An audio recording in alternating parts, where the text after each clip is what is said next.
Terima kasih Anda masih bersama kami di Sindo Sore. Pemirsa, persidangan kasus korupsi yang melibatkan anak Riza Khalid Muhammad Keri Riza memasuki agenda memeriksa saksi-saksi. Jaksa menuduh bahwa Keri Riza telah melakukan persekongkolan dalam pengadaan kapal angkut minyak dan gas untuk Pertamina. Dalam sidang yang digelar di Pengadilan Tipikor, jaksa memeriksa 2 orang saksi yang mendukung pembuktian terkait pengadaan 2 kapal. Jaksa menilai ada indikasi pengaturan dalam pelelangan sehingga kapal-kapal asing tidak bisa mengikuti lelang pengadaan kapal. Dalam proses pelelangan banyak dokumen pelelangan yang tidak dipenuhi oleh Jenggala Nasim, tapi tetap diloloskan oleh panitia. Ini kan secara SOP dan proses pengadaan mereka ini sudah menyalahi ketentuan proses pengadaan, dan ini sangat menguatkan dakwaan kita bahwa dalam proses pengadaan kapal ini sudah ada kuat dugaan bahwa semua melalui proses rekayasa para terdakwa. Kapal Jenggala Nasim maupun kapal Jenggala Bangun 21 itu ada indikasi melalui proses pengaturan, di mana salah satunya di kapal Jenggala Nasim itu mensyaratkan adanya kapal berbendera Indonesia. Ini kan di set sedemikian rupa sehingga kapal-kapal asing lainnya tidak bisa mengikuti proses pelelangan pengadaan kapal yang dibutuhkan oleh PT. Pemirsa, kita kembali lagi ke informasi libur Natal dan Tahun Baru. Pemirsa, hari ini arus lalu lintas di kilometer 47 ruas tol Jakarta Cikampek terpantau ramai. Meski ramai, hingga siang tadi kondisi lalu lintas masih lancar. Ya, didominasi oleh kendaraan pribadi, ruas tol Jakarta Cikampek mengalami kenaikan volume kendaraan. Meskipun terjadi peningkatan, arus lalu lintas di kilometer 47 masih terpantau ramai lancar. Polisi lalu lintas menyiapkan rekayasa lalu lintas yang bersifat situasional. Masyarakat diimbau agar berhati-hati pada momen libur Nataru ini dan mengutamakan keselamatan saat berkendara.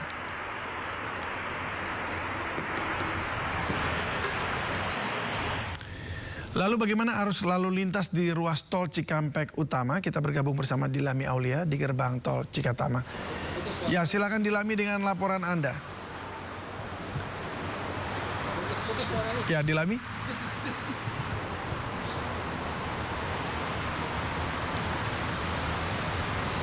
Ya, selamat sore Davi dan juga pemirsa. Pantauan kami di gerbang tol Cikampek Utama terpantau ramai lancar dari kedua arah.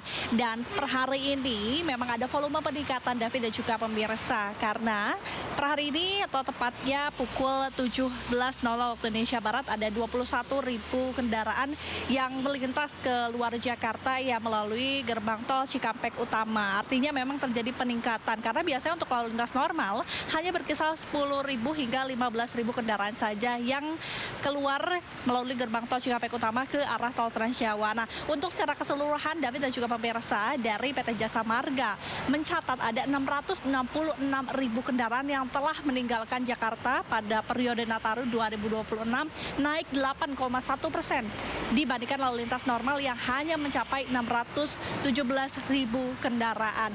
Kemudian memang saat ini kondisinya ramai lancar, belum terjadi rekayasa arus lalu lintas seperti kontraflow ataupun ganjil genap karena batas kendaraan per jamnya belum melebihi 5.000 hingga 6.000 kendaraan.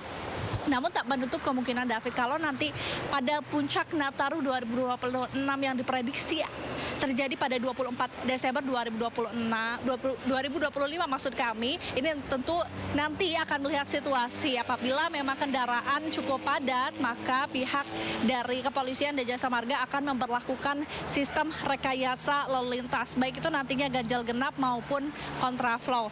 Kemudian Davi dan juga pemirsa ya, kalau kami pantau memang belum adanya atau terjadinya penambahan daripada gardu tol karena mengingat kondisinya masih ramai lancar sehingga memang belum terjadi penumpukan kendaraan ya pada gerbang tol Cikampek Utama. Kemudian Davi, kami juga tadi sempat memantau rest area, yakni rest area 57 di mana tadi cukup padat ya oleh para pengemudi karena rest area 57 memang sering dijadikan destinasi untuk makan dan juga beristirahat bagi pengemudi yang ingin melakukan perjalanan dari arah Jakarta menuju ke tol tol Trans Jawa. Nah, terakhir David dan juga pemirsa, kami pastikan untuk menjaga kondisi kesehatan, kemudian menjaga kondisi kendaraan dan pengisian e-tol ya, agar tidak adanya penumpukan saat melakukan tapping di gerbang tol yang menyebabkan kepadatan.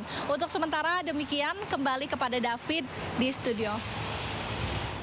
Ya, baik Dilami, tampaknya memang masih jalan masih lega gitu ya, kita bisa jalan-jalan. Terima kasih Dilami atas laporannya dari ruas tol Cikampek Utama. Selamat bertugas kembali. Sementara itu video viral lainnya yang berbeda di lokasi berbeda tapi masih soal kursi di busway pemirsa. Kali ini seorang gadis merekam ibu yang tetap menggerutu karena anak muda yang lama sekali memberi kursi duduk di busway. Kita kan sama-sama capek. Iya, semua juga capek. Iya kan, kalau gitu harus saling mengerti dong. Kamu tahu nggak?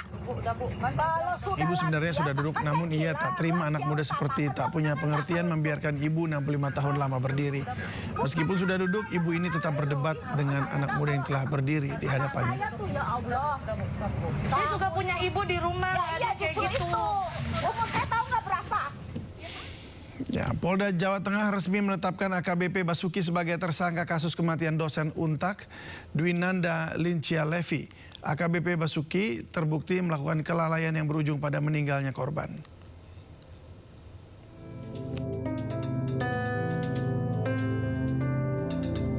Basuki gimana Pak Basuki? Komentarnya Pak.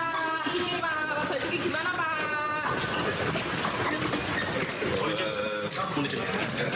Pak Basuki lihat sini Pak, dikit Pak. AKBP Basuki akhirnya ditetapkan sebagai tersangka dalam kasus kematian Dwinanda Lincia Levi, dosen Universitas 17 Agustus. Penetapan tersangka didasarkan adanya unsur kelalaian yang dilakukan AKBP Basuki dalam kematian korban yang ditemukan di kamar hotel November lalu. AKBP Basuki dijatuhi sanksi pemberhentian tidak dengan hormat dari kepolisian dan akan kembali diperiksa oleh Dirkrimum Polda Jateng sebelum adanya putusan banding dari Mabes Polri. Tidak melakukan pertolongan kepada orang yang sedang membutuhkan pertolongan kesehatan. Tidak mengabaikan. Selain dipecat, AKBP Basuki dijerat KUHP pasal tentang kelalaian dan tentang penelantaran terhadap orang yang dalam penguasaan dengan ancaman 6 tahun penjara. Sebelumnya, keluarga mencurigai adanya kejanggalan dari kematian korban. Dugaan kejanggalan diperkuat saat kiriman foto dari AKBP Basuki yang memperlihatkan korban tewas dengan bercak darah di tubuh langsung dihapus oleh AKBP Basuki. Dari Semarang, Jawa Tengah, Doni Marendra, iNews melaporkan. Sakit hati melatar belakangi pembunuhan yang dilakukan Bribka Agus Sulaiman, anggota Polres Probolinggo terhadap mahasiswi Universitas Muhammadiyah Malang, adik iparnya sendiri. Pelaku juga ingin menguasai harta korban.